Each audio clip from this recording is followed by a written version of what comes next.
దేవుడు ఒక్కడే కదా. అవును, ఒక్కడే, దేవుడు ఒక్కడే. ఒక్కడే. ఒకసారి మళ్ళా క్లారిటీ కోసం చెప్పండి, దేవుడు ఒక్కడే. దేవుడు ఒక్కడే, అది కూడా యేసు ప్రభువే. యేసు ప్రభు. దేవుడు ఒక్కడే అని అన్నప్పుడు అదే యేసు ప్రభుని శివుడు అని ఎందుకు పిలవద్దు మనం? లేదంటే వెంకటేశ్వర స్వామి అని ఎందుకు పిలవద్దు? మల్లికార్జున స్వామి అని ఎందుకు పిలవద్దు?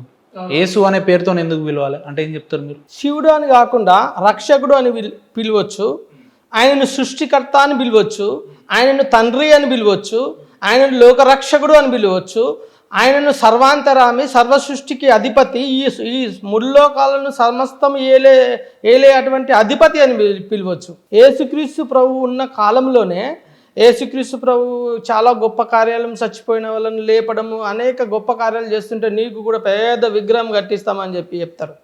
లేదు లేదు లేదు, నాకేం విగ్రహం కట్టి అవసరం లేదు.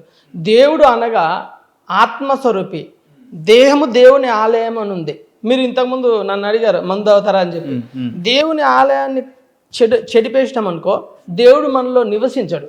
ఎప్పుడైతే ఎవరిలో ఇప్పుడు మీరు ఒక క్వశ్చన్ రేజ్ చేయొచ్చు, అడగొచ్చు, ఎవరిలో దేవుడు ఉంటాడు అంటే వీళ్ళలో దేవుడి లక్షణాలు. ఇప్పుడు క్రిస్టియన్స్లో దేవుడు అందరిలో ఉండాలని ఏం లేదు, మీలో దేవుడు ఉండాలని ఏం లేదు, మాలో దేవుడు ఉండాలని చెప్తాడు.